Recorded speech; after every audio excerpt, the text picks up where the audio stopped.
Тірі адамның тіршілігі өлгенде таусылған ба? Бір айда қолға тиетін жалақым кешігіп, азық-түліктен қысылған соң, қорадағы тоқал ешкімді базарға шығаруға тура келген. Обалы не керек? Қолдағы адал малым жарады. Базарға кірмей жатып ақ, сүйегі ірі, бітімі келіскен оған бірден құда түсушілер қатары тым көбейіп кетті. Ақыры діттеген бағам болып, әп-сәтте ешкімді саттым да жібердім. Сонымен қалаға әжептеуір ақша түскен соң көңілденіп, ыңғылдай ән салып жүріп, базарды емін-еркін аралауға кірістім. Одан ыстық бәліш жеп, бір саптаяқ сыраны да рахаттана өңешке қарай қылғытып алдым. Кенет, «Әй, ерке бала, тоқташы!» деген дауыс ту сыртымнан шықты. Кімге? Маған айтып тұрма деген оймен басымды селқос бұрып, жан-жағыма қарасам, бір апай маған қарап, қолын бұлғап тұр екен. Кім, мен бе дегендей өзімді ымдап көрсеттім. «Иә, сен, не, танымай қалдың ба, ерке бала?» деп жаныма жақындап, қолымды алып жатыр. Мен аң-таң күйде бейтаныс жанның жүзіне барлай қарадым. Орта бойлыдан төмендеу келген, қызыл шырайлы, үлкен көздерінің айналасын ұсақ әжімдер торлаған, жас шамамен 45 пен 50 жас аралығындағы апай мені көргенде қуанып кеткендей, қолымды қысып, жуық арада жібермес болар. Үстіне арзандау көгілдір пальто, басына қалың орамал мен шандып байлап алған бұл кісі кім екен деген ой бар іштей. Сен әулие болсаң да мені танымай тұрсың ба осы қу бала? Шыныңды айтшы, мен кіммін? Деп бейтаныс апай одан әрі маған ыстық ботқаша жабыса түсті. Ақиқатына көшсем, танымадым апай, деп күмілжідім. Бәсе, бірден қайдан тани қоюшы едің? Біз байғұс басынан жаз өтіп, күзі келген сорлы пенде емеспіз бе? Деп жаңа ғана жарқырап тұрған апай бірден төмендеп кетті. Бұдан 25-30 жыл бұрынғы ауылыңдағы Зейнеш деген озат сауыншыны білуші ме едің? Деді жүзіме қадала қарап. Зейнеш дейді. Көз алдыма бұдан көп жылдар бұрынғы әппақ сазандай әдем келіншек тұра қалды. Әсіресе адамды баурап алар сыңғырлаған әсем күлкісі құлағымда әлі жаңғырып тұрғандай. Кезінде үстіне ақ халат киіп, қолына шелегін ұстап, күлімсіреп түскен суретін аудандық газеттен талай көргенде болатынбыз. Ол кезде Зейнештің тек фирманың ғана емес, бүкіл ауылдың көркі болғанын қалай жасыра аларсың? Сіз Зейнеш апайсыз ба? Дедім, сасқанымнан тұтыңқырағандай үн шығарып. Шынымды айтсам, бұрынғы Зейнешті қазір қалай болса солай киінген кісімен онша айырбастағым келмей тұрғаны анық еді. Әй, қайран зымыраған уақыт-ай, ақыры дегеніңе жеткен екенсің-ау. Сен таңдасаң да, таңданбасаң да, сол баяғы Зейнеш сұлу жеңгең мен боламын. Бұл жалған дүниеде бәрі де өзгереді екен. Бұрындары жас кезімде қартайған, қаусаған кемпірлерге неге осыншалық қартайып кеткен деп мүсіркей қараушы едік. Міне, ол жарықтықтардың да артынан біз де келеміз. Уақыт шіркін, бәріне де емші екен ғой. Бір кездері жас жоқтай әп-сәтте талдырмаш бала едің. Енді қозғарын шығарып, шаштарын сиреп, сен де біраз жасқа келіп қалыпсың қайным. Өзгермеген тек көздерің ғана екен. Мен сені шынын айтқанда көзіңнен ғана таныдым. Зейнеш апай, асығыс болмасаңыз, мына асханаға кіріп тамақтанайық. Асықпай әңгімелесейік. Біз кездеспегелі қай заман, қай жерде тұрып жатырсыз? Деп сұрақтарды бастырмалата жөнелдім. Жүр, кірсек кірейік. Жақсы көретін қайным шақырып тұрса, қалай отказ берейін? Ауылға 1 сағаттан соң көлік болады. Оған дейін біраз уақытым бар. Бүгінде сол Жуалы ауданында тұрып жатырмын қайным. Базар ішіндегі асханада адамдар аздау екен. Даяршы жігітке 2 лағман мен 1 шайнек шайға тапсырыс бердім. Тентек суға қалай қарайсыз, жеңеше? Дедім. Одан әрі еріксіз қылмыс жасайтын адамша қипақтап түсіп. Оған кетер емеспін қайным. Сен шын ниетіңмен алам десең, ала бер. Кейде бұл бәлені түбін түсіре ішіп тастайтын да әдетім бар, деп Зейнеш жеңгей сылқ-сылқ күліп алды. Апырай, өзі қанша өзгерсе де, сыңғырлаған әдемі күлкісі сол күйінде сақталып қалыпты. Баяғы өзіме сондай таныс күлкі құлағыма майдай жағып барады. Бірақ қазір көп ішіп те жүрген жоқпын. Екеумізге 2 стақан алсаң жетеді, деді жөткірініп алып. Даяршы уақыт өткізбей біз тапсырыс берген тағамдардың бәрін алдымызға алып келіп қойды. Үйде келін бала бар шығар, қанша балаң бар, өзің не істейсің, деп Зейнеш жеңешем алдындағы лағманнан бір ұрттап қойып, маған сұраулы жүзбен қарады. Құдайдың берген 4-5 қара домалағы бар жеңеше. Келініңіз мектепте мұғалім болып істейді. Ал өзім ауылдағы әкімшіліктің есепшісімін. Әйтеуір біреуден ілгері, біреуден кейін деген ел қатарлы жүріп жатырмыз ғой. Ал жеңеше, мына ақаңды көп мөлдей бермей, алып тастайық, деп қаз қатар тұрған 2 стаканның бірін алдыма жақындатып қойдым. Не үшін ішеміз қайным? Деп Зейнеш жеңешем маған күлімсірей қарады. Не үшін қалай? Жеңешесі мен қайнысының пәленбай жылдан кейін кездейсоқ кездесу үшін ішпейміз бе? Пәленбай жыл дейсің, деп Зейнеш жеңешем ойланып қалды. 30 жылдай болып қалыпты ғой. Онда сен қанша дедің? 13-те болатымын жеңеше. Ал мен 28-де ғана едім ғой. Қайтейін, ойнап жүріп отбастым ғой. Кетпейін дедім. Елдің өсегі жанымды қойды ма? 2 ортада қой аузынан шөп алмайтын Құдай қосқан қосағым ынтықбайдың әруағын қорлап кеттім ау. Мен жақсы болғанда, адал болғанда оның аты өшпес еді ау. Қазір кім тұрып жатыр біздің үйде? Білмеймін, Қарақалпақстаннан келген оралмандар тұрып жатыр ау шамасы. Ауылды еске алсам, ет бауырым езіліп кетеді, деп ол кісінің даусы дірілдеп, көз жасы мөлтілдеп шыға келді. Қайтейін, бәріне өзім кінәлімін. Атың өшкір Тайлақбаймен байланысып нем бар еді. Оның көкбетті олай елі, шашымды жұлып, жерге аунатып, бетімді тырнаса да, жеңіл жүрісімді тие алмадым емес пе? Ақыры не болды? Ел жұртқа, ағайынға таза масқара болып, бір күнде үдере көшіп кеттім. Ал Тайлақбай тірме өзі? Деді Зейнеш жеңешем бет жүзін жайлап кеткен көз жасын қолының сыртымен сүртіп жатып. Тірі, бірақ қол аяғы жансызданып сал болып қалған. Әйелі күн бермеген соң Жыңғылсайдағы әпке салып кеткен. Қазір Жыңғылсайда шығар. Ал әйелі қайда? Әйелі қайда болушы еді? Үйінде. Бақуат тұрады. 2 күйеу баласын қыздарымен қоса малына салып қойған. Ашу келсе, күйеу балаларында аямай сабайды деп айтып жүр ғой жұрт.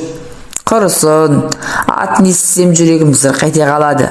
Шашымды бір уыс қылып жұлып, бетімді аяусыз тырнаған жауыздығын өле-өлгенше ұмыта алмаспын. Ал жеңеше, мына ақаңды алып жіберейік, деп мен сөз арасын басқа бағытқа бұрып жібердім. Ішіне запыран толып, көп жылдардан бергі кездесу Зейнешті сірә қатты толқыттырып жіберсе керек. Тыжырынбаған күйі үлкен стақанды қотара төңкеріп тастады. Үн-түнсіз кеспестен еті көп сорпаны сораптай ішіп отырмыз. Шынымды айтсам, арақтың қызуы бойымды балқытып барады. Ойыма бұдан 30 жыл бұрынғы өзім куә болған оқиға түседі. Бірақ қызығы артта, қаншама жылдар өтсе де, санамда еш өзгеріссіз сол оқиға өшпестей жазылып қалыпты. Қазір ғой, жау ұшақтары бейне бір бомбалап тастағандай, әр ауылдағы ферма, гараждардың тып-типыл болып өтпелі кезеңнің ықпалымен қолдан қирап қалғаны. Ал ол кезде колхоздағы мал фермалары қысы-жаз жұмыс істеп тұратын. Түнге қарай электр шамдары саумаладай жарқырап, еңбек қарқыны еш уақытта бәсеңдемейтін. Біздің ауылда кезінде сиыр сауатын, бұзаулар тұратын фермалар болатын. Ол жерде менен 6 жас үлкен әпкем де сауыншы болды. Ол кезде мен 7-ші класста оқитынмын. Қолым сабақтан босағанда фермаға келіп, әпкеме жәрдем беріп тұратынмын. Сиырлардың шөбін салсам, малын шығарам. Ферманың өзі біздің үйден 10 қашық болмайтын. 200 метр жүрсең болды, сарайға адаспай аяқ тірейсің. Зейнеш жеңешейде фермада сауыншы болатын. Жаңа әңгімеміздің басында айтып өттім ғой, оның озат сауыншы болғанын. Суреті колхоздың құрмет тақтасы мен газеттен түспейтін. Өзі де сол кезде әдемі еді. Қарақаттай мөлдір көздері жәудіреп, қою қара шашы ақ қалатының сыртына шығып, өзіне сондай жарасып тұратын. Жан баласына бой ұрып сөйлемейтін. Бар жұмысты күліп жүріп өзі сындыратын Зейнешті ферманың бәрі жақсы көретін. Әсіресе еркектер жағы гүлді көрген көбелектей, ол не айтса да ұшып кетуге әр қашанда әзер екендіктерін байқатып алатын. Бір күні ауылдың ескі клубында үнді киносы болатын болды. Үйдегілер бір ауыздан сол киноға баруға дайындалып жатты. Бірақ бір әттеген айы дәл сол күні әпкемнің қоңыр пальтосы фермада қалып кетіпті. Ал пальтосыз киноға қалай бармақ? Енді не істеу керек? Әпкем амалы жоқтықтан маған келіп жалынды. Егер фермаға барып пальтомды әкеліп берсең, ақысына 1 сом берем деді. Ақша берем дегенде құлаққа жаққанымен бірден көне қойдым. Өйткені қараңғы түсіп қалған, қорқам деп те тағы бір айттым. Қорықсаң, бөрібасарды ертіп алсайшы, деді әпкем, қиылып қоймай. Жарайды, барайын, бірақ алдымен ақшаңды бер, дедім қасарсып. Ақшасын берді, оны жақсылап қалтама салып алдым. Одан әрі бөрібасар екеуміз фермаға қарай бет алдық. Келсек, сарайдың шығыс жақтағы қақпасын іштен іліп қойыпты. Оның ар жағында кішкене есікті итере жүріп, әрең дегенде ішке кірдім. Ұзын түреудегі шегеде ілулі тұрған әпкемнің пальтосын алып, енді қысылыспай басқа есіктен шығайын деп ойладым. Сиырлар тұратын сарайдың ішінде ешкім жоқ. Электр шамдары самаладай жанып тұр. Даладағыдай емес, ішінде малдар болған соң ба, сарай іші жып-жылы. Кей сиырлар жатып алып, күйіс қайырып тұрса, кейбірі құрғақ шөпті бырт-бырт үзіп жеп тұр. Әпкемнің пальтосын қыса ұстап келе жатқан мен кенет жердің астынан шыққандай күңгірлеп шыққан дауыстарды естіп, селк етіп тұра қалдым. Әлгінде сарайдың ішінде ешкім жоқ сияқты еді. Бұл дауыстар қайдан шығып жатыр? Жоқ әлде мал бағушылар ма?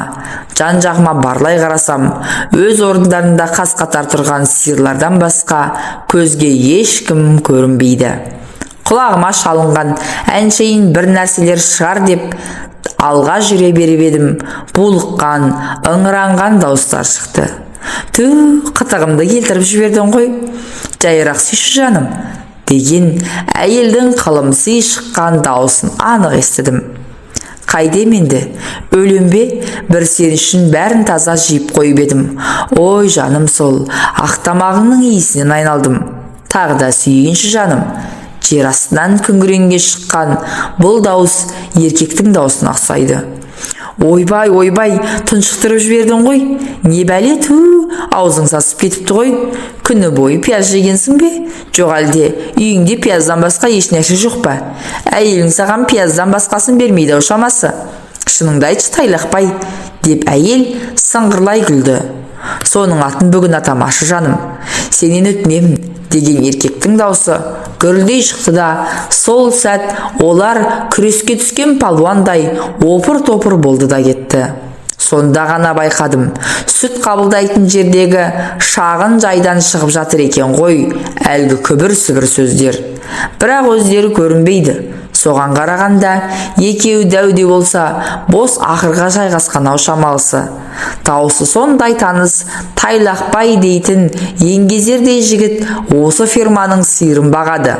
Ал қасындағысы Зейнеш сияқты Өйткені сыңғырлаған әдемі күлкісі құлаққа сондай таныс. Тоқташы енді жаным, жыртасың ғой, сәл шыдай тұршы. Не болды соншама? Бұл тірліксіз-ақ көңілді жатуға болмай ма? Обязательно осыған баруымыз керек. Әйел шамалы бұлқынғандай болды. Өмірдің бар қызығы осында болып тұрған жоқ па? Жаным-ау, сенің әрбір қылығыңды көз алдыма елестетіп өлетін болдым ғой. Болшы тезірек, шыдай алмай өліп барам. Тайлақбайдың қазандай басы сол сәт ақырдан көрініп барып жоқ болды. Өліп бара жатсаң, әйелің бар емес пе? Ол әйел емес, әншейін тасмола ғой. Айтпашы соны жаным. Одан кейін ақырдың ішінде тағы дүбір-дүбір басталып кетті де, бір кезде әйелдің ойбай ақырын деген даусы қатты шығып кетті. Ох жаным, жамбасым, деді оған жауап орнына Тайлақбайдың әндете үн қатқаны. Еркек пен әйелдің жер астынан күмбірлей шыққан дауыстары пышақ кескендей саптиылды да, одан әрі шектен тыс ах-ух деп ыңырси шыққан дауыстары еміс-еміс естіліп жатты. Ал мен оқтау жұтқандай сол дөрді табжылмай тұрып қалыппын. Көкейімде еркек пен әйел дегеннің қандай болатыны, олардың қандай сұм әрекетке баратынын әлде мойындай қоймайтын бір сезім билеп тұрған еді. Менің пайымдауымша, өмірге ұрпақ әкелу адал жандар арасында бұлайша болмаса керек еді. Сөйтсем үлкендер жағы адамның аузы бармайтын тағылық әрекеттерге осылай барады екен-ау. Сол кезде 13 жастағы періштедей тұнық менің балғын жүрегімде үлкендерге деген жиренішім бүршіксіз сезім жарып тұрды. Мұндай сұмдықты бұрын көрмеген мен әлгі қарғыс атқан жерден тезірек сытылып шығып кетпек болғам. Қас қағымда аяғым малақ сыртынан кетпенді қағып кетіп, ол шелекке соқтығысып, бір сәтте сарайша азан-қазан болды. Шалбарының ауын асығыс түймелеп жүгіріп келген Тайлақбай мені көріп состиып тұрып қалды. Сасқанынан, неғып жүрсің мұнда інішегім-ау, деп жорта ақырын түкіріне берді. Әпкемнің пальтосы осында қалып кеткен, соны алуға келдім, дедім, жай барақат өзімше еш нәрсе білмеген болып. Әй Тайлақбай, ол кім екен? Деп үсті басын түзеткен болып, Зейнешке жанымызда келді. Қызыл шырайлы, жүзі ерекше құлпырып кеткен оның тамағының 3-4 жерінде қып-қызыл белгі қанталап білініп қалыпты. Қосанары бұлтиып тұратын көйлегінің алдыңғы түймелерінің орны ауысып кеткен. Бірақ оған қарайтын Зейнеш пе? Келіп, менің басымнан сипалай бастады. Кім екен десем, өзімнің кішкене қайным екен ғой. Әпкеңнің пальтосын алуға келдің бе? Өй айналайын сол, деп барынша сыңғырлай күліп, болған оқиғаны білдірмеуге тырысты. Сасқан үйрек артымен сүңгиді дегендей, Тайлақбай қалтасынан ұзақ қармаланып, бүтін 3 сомды алып шықты. Мә, мынаған кәмпит алып же. Бірақ бүгінгі көргеніңді ешкімге айтушы болма. Біле білсең, сен де еркексің, мен де еркекпін. Ал нағыз еркектер бірін-бірі ешқашанда сатпайды. Кейін үлкен болғанда бәрін өзің түсінесің. Келістік пе? Келістік, дедім мен. Менен қорықпай-ақ қойыңыздар. Ешкімге айтпаймын. Бірақ мына ақшаларыңызды алмаймын. Маған керек емес. Жоқ, оның болмайды, деп Тайлақбай 3 сомды енің менің қалтама өз қолымен тықпалады. Сен қай класста оқисың? 7-ші. Онда кітап дәптер сатып аласың. Болмасақ киноға барасың. Жігітке ақша қанша керек болады? Ол үнемі керек. Мүмкін қыздарға подарка аласың. Әзірге осыған қанағат ете тұр. Кейін айлық алғанда Зейнеш апайың да саған бір сыйлығын жасар. Неге жасамайым? Жасайын. Әдемі көйлек сатып алып беремін. Мұндай әдемі қайныма, деп Зейнеш сөзінің аяғын өзінің сыңғыр күлкісімен бітірді. Сонымен қойшы, олар мені сол түні барынша ырза етіп шығарып салды. Енді фермаға барған сайын ғашық жандар менің қимас жандарыма айнала бастады. Бала ғой деп жатсынбай бар сырларын ақтаратын болды. Сөйтсем, олар бұрыннан бірін-бірі ұнатады екен. Оның үстіне сүймей қосылған Тайлақбайдың әйелінің күйеуіне деген мейірімі мүлде жоқ көрінеді. Өз әйелінен алмаған жылы шуақты Тайлақбай көкем Зейнеш жеңгемнен тауып жүр екен. Сұлу келіншек басында Тайлақбайды маңына жолатпапты. Бірақ уақыт өте келе өзін құлай сүйген ер азаматтың жан сырын, іңкәрлігін байқайды. Осылайша екі ұдайы сезімде жүрген кезде Зейнештің науқас күйеуі дүниеден өтеді. Сонымен өмірден талай соққы көріп жүрген сырлас, әрі мұңдас, қос мұңлық бір-біріне иек артады. Кездескен қиындықтарды бірге бөлісуге ұмтылады. Олардың бақыттарына орай бір-біріне деген ыстық ықыластарының дәнекері болып, мен қосылдым арасына. Қос ғашық енді көпшіліктен жасыратын сырларын мен арқылы жеткізгенді шығарды. Екеуінің сағынышты хаттарын, сәлемдемелерін мен тасып жүрдім. Обалы не керек, мен елеусіз еңбегім ескертусіз қалып жатпайтынын білдім. Қалтам ақшаға толып жүрді. Кейінірек екеуінің махаббатының ыстық отына шарпылып жатқандарының үстінен Тайлақбайдың әйелі пістегіл түсіп қалмай ма? Бұрқ еткізіп, қызғаншақтың қызыл иті басынан бірақ шыққан пістегіл қолына түскен күрекпен күйеуінің желкесінен бірақ ұрған. Оны естен тандыра домалатып күндесіне ұмтылғанда кімге жан беру оңай дейсіз. Зейнеш ышқырына орнынан тұрып ұстатпай кетеді. Одан арғысы тура кинодағыдай болады. Зейнеш жеңгей бір түнде өз төркіні Жуалыға көшіп кетеді. Ал әйелінен оңбай таяқ жеген Тайлақбайдың одан кейінгі тағдырын адам баласының басына бере көрмесін. Бұрыннан ит пен мысықтай болған олардың тірліктері одан кейін мүлде қабыспай кетеді. Күрекпен ұрып, желкесін шығарғаны аздай, пістегіл 4 інісін ертіп келіп, күйеуін өлімшетіп сабатқызады. Осы соққының әсерінен Тайлақбай ақсап қалып, кейін мүлде жүре алмай, сал болып қалады. Тамақты бірде беріп, бірде бермей, пістегіл есіл азаматты әбден қинайды. Ақыры жыңғылсайда тұратын әпкесі өз бауырын қолына алып, өзімен бірге алып кетеді. Міне, содан бері біраз жылдар өтті. Пістегілдің күйеуінің артынан іздеп бармағанына. Жуалы жақта сауыншы болдым, дейді менің ойымды көп дөп басқандай Зейнеш жеңгем. Бірақ ол жерде дәл ауылдағыдай құрметке жете алмадым. Оның үстіне өз төркініңде бәрі алақандағыдай көрініп тұрады. Сәл көзге түссең болды, өсекке қаласың. Бағымды сынап, 2 рет тұрмысқа шығып едім, жолым болмады. Сосын болмаған соң қайтыс болып кеткен анамның отын өшірмейін деп қара шаңырақта тұрып жатырмын. Бір өзім тұрғанша ермек болсын деп Вановкада тұратын үлкен әпкемнің қызына асырап алғанмын. Шамамның келгенше ол қызды оқыттым, шоқыттым. Бірақ жұмыс істеуге мұрша бермей, Ақбиіктің жігіттері алып қашып кетті. Ертең Құдай қаласа соның тойы. Құдалығымен қоса шақырыпты. Соған анау-мынауды қарыштап жүрмін. Сені базарда кездестіріп, жастық шағым көшіп кеткендей қуанып отырғаным осы еді қарағым. Міне, бір кездегі сұлу жеңешеңнің өмір тарихы осылай қайным. Сіздің әңгімеңізден кейін әлгішкен арағымыз бойымызға жұқта болмай қалды ғой. Тағы бір қайталап жіберсек қайтеді жеңеше, дедім мен де ауыр ойдың қыспағынан қалай құтыларымды білмей. Қайталасақ, қайталайықшы. Тіпті айғыр стаканға тапсырыс берсең де болады. Енді маған бәрібір. Бүгін ішпегенде қашан ішеміз. Жуалыға жеткенше тарап кетеді. Ақыры болары болды ғой. Мен даяршыға тапсырыс бергенше, тыстан қалың киінген 2 келіншек біз отырған асханаға кіріп келді. Түу әпкей, қайда жүрсіз? Сізді іздемеген жеріміз қалмады ғой. Болыңыз тезірек. Газель келіп қалды. Жүктерді ішке тиеуіміз керек. Қазір сәл күте тұрыңыздар. Мына ағайыным жолығып қалып, енім-ай, әкелсеңші тезірек жаңағыңды. Зейнеш жеңешең екеуміз даяршы жігіт әкелген айғыр стаканды соғыстыра-моғыстыра асығыс тартып алдық. Ал, жақсы ерке бала, менен еліңе сәлем айт. Бір кездергі озат сауыншы Зейнешті әлі ауылдағылар ұмыта қоймаған шығар. Өзің қайда жүрсең де аман бол, деп маңдайымнан сүйіп, асыққан күйде кете барды. Қоштасар сәтте даусының дірілдегенін де, көзінен іркілген бір тамшы жасты да байқап қалдым. Күтпеген кездесуден менің де көңіл күйім нілдей бұзылып сала берді. Сіз де қайда жүрсеңіз аман болыңыз, Зейнеш жеңеше, дей бердім, іштей күбірлеп.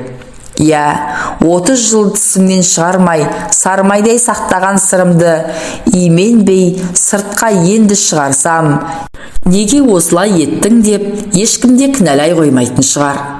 Орынтай Көмеков, Қайран Зейнеш жеңгем-ай.